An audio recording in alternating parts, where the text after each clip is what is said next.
Good morning, friends. We're hanging out on the patio today. It is November the 4th, first sunny day in about 2 weeks, so I thought I'll show you how the garden is doing. It's changed a fair amount since last time you saw it.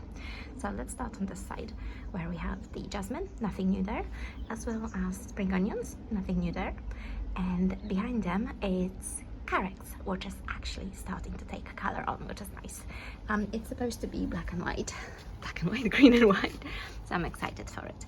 Now over here, if I turn slightly, and I'm being careful because it's so sunny, I don't want to blind you with the sun, I've moved a couple of the geraniums around. So the big red one is now in a different pot. The original pot is just over there, and it's doing okay. The leaves are moving back to green. They turned very, very red due to sun distress, but now they're coming back into color. I do need to deadhead slightly though. And then we have the apple-scented geranium, also doing fine. My fiddle leaf thing, yes, it's doing fine outside. I know you'd wonder, but they're actually outdoor plants. And in climate in UK, they do just fine, especially in the south. Then I've moved my fuchsias out of their previous spot. As you can see, all that residue indicates that we had a lot of rain. I've moved them out of their little pots because they just weren't growing very well anymore, and granted, there was absolutely no soil left in that pot, just roots, so hopefully they'll be better. Then my little choicea cuttings are sort of still alive, which is good. Hopefully they'll survive to the spring. And next to it I have bay tree, which had a scale problem, but I've cleaned it and I scrapped it, and hopefully it's doing better now. I can see right on the tips it's coming back, so if you ever see that, give it some love and care. And the problem I have in my home is that, oh look, little slug, not slug, snail.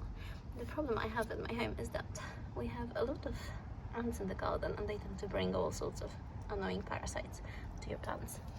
Anyway, if we turn over here, let me adjust this. There we are. We'll see a cat chasing stuff. Somewhat of an empty bed full of weeds and flowers, including nasturtiums, and one stray garlic, which happens to be this one, and then some herbs. This and this is all herbs, and they're doing fine, and I'll show this to you very quickly because my pineapple sage has blossomed, and it is the most electrifying electric red color I've ever seen. It's like the most energizing thing ever, especially in November when not much blooms. It's beautiful, absolutely love it. Let's turn this way, sorry about the sun, because we have things in our little grow tent, which has been empty for a while. Let me open it for you quickly, excuse the movement. Here's what we've got in here. Starting with some chili peppers, because we love those, and they needed somewhere warmer. You can see that they are actually starting to fruit, which is super exciting. Then we have some kale babies for allotment, some bok choy, because that's just something that keeps me alive, and then more onions that have been planted only the other day and are not doing anything else yet. The other two shelves, just storage. So let's go into the actual beds with food in them. And my two cats, excuse them, they're having a good time. I will address one thing very quickly before I go into the food first. You'll notice that right across the ground, and I'm sorry about the quality, the sun is relentless, there's a lot of netting on the ground in my garden right now. I've just put in the spring bulbs, and let me tell you, the squirrels are relentless. I think most of my tulips are gone now. They don't seem to be that interested in daffodils, but tulips they will eat. Anyway, going back here, I just addressed, there's nothing edible left in here, but I'll talk you through things that will be edible again for the spring. Meanwhile, this first bed, I am starting to turn back into my herb and salad bed. So I've pulled out the herbs that are perennial in here, which includes that lovely, lovely thyme. And some of my celeries and greens are growing in here. It's relatively empty at the moment. More food will go in there, but not for another couple of weeks at least. Then if we walk past, this is the bed that has been probably the busiest right through the year.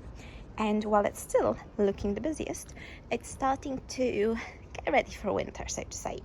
So in here I have 4 padron peppers, including this one, and 2 right in the back of the jar. Sorry to be pointing with a finger. Those have been fruiting enough to give me padron peppers, enough for a meal.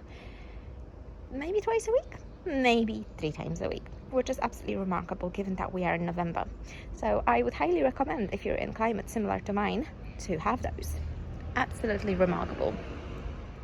Now, in addition, we have strawberries, and I actually took some cuttings of the strawberries, or really they're little vines, to the allotment, and all of them are growing, which is wonderful. I also have some old kale in here from spring, which is doing fine, and some new additions, such as broccoli, in a number of random spots. And then last thing I have here that is still holding up from previous sowings is Welsh onion. Now, in terms of things that are not doing so well, if you look at my bok choy, completely eaten up by me partly, but also by whatever animals live here. If you look carefully, you can see a massive hole in the ground there that something has dug up. This could be either a squirrel or a fox. I do not know. I do not care, but I am a little upset about it. What also I have here is red sorrel, which has been for a while, and some chard. I took out most of the big old chard, a little bit over here left, and there's some behind over there as well. So this is the Swiss chard, but I find that I don't enjoy it as much this time of the year. So I'm not super fast about it. Let's move over here. Remarkably, one of the marigolds is still blooming, which is very nice. But I will say that these peppers, the purple peppers, are starting to die off on me a little bit, and that's because of the weather. It's been very chilly, and I think it's going to be time to take them out soon. But that one, if you can see, still has fruit on it, so I'm hoping maybe it'll survive.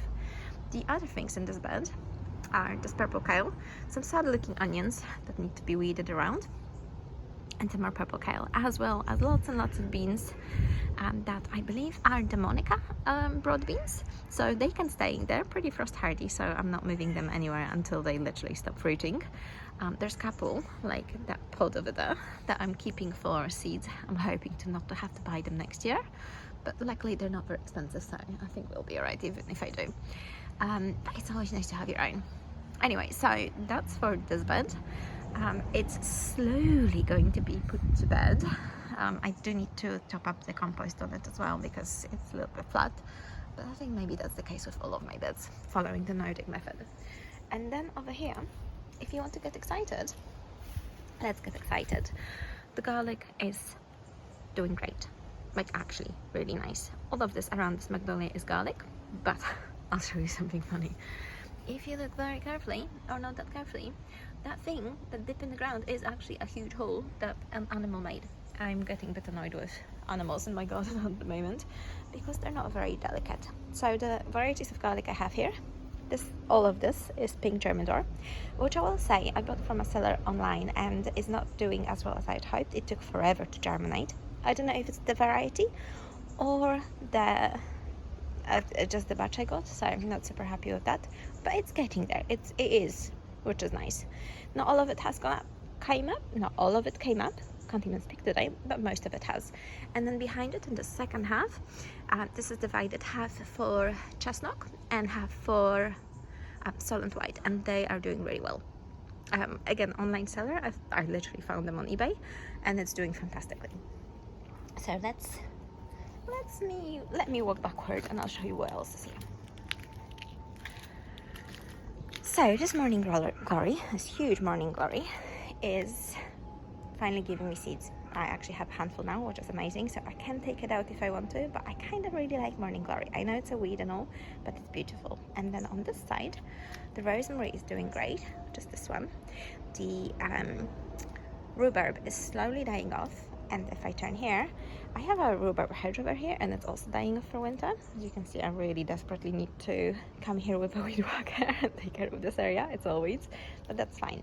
And then on this side, the weird blueberry that was fruiting is still kind of fruiting, so I don't know what's going on there. We'll see what happens through the year. Whether I'll get some random blueberry fruits in December, unlikely, but we'll see. And then, as you can see, still netting on the ground, another back there because foxes, and it's a little bit of a mess. And then we had massive winds recently, so not only one of our fence panels came down, but my fig tree is looking so ridiculous because it's lost all of its leaves, but it still has a fig on it. As you can see, still growing a little. And then my lemon tree actually lost a branch that's over there because it's fallen over a number of times. And that's it. That's pretty much as far as my garden is looking, I will see the trees are obviously losing leaves for the winter now. There's nothing edible over there. It's all flowers, but nothing is really blooming anymore much, other than that little blue creeper just over there that you can barely see. Cosmos are still going strong on this side, but now we're moving into flower bulbs, etc. And one last thing that I haven't shown you yet is my, which you can barely see with this light, is my Japanese maple, which is now starting to also lose leaves for the winter. I hope you guys enjoyed this tour, and I'll see you perhaps in December.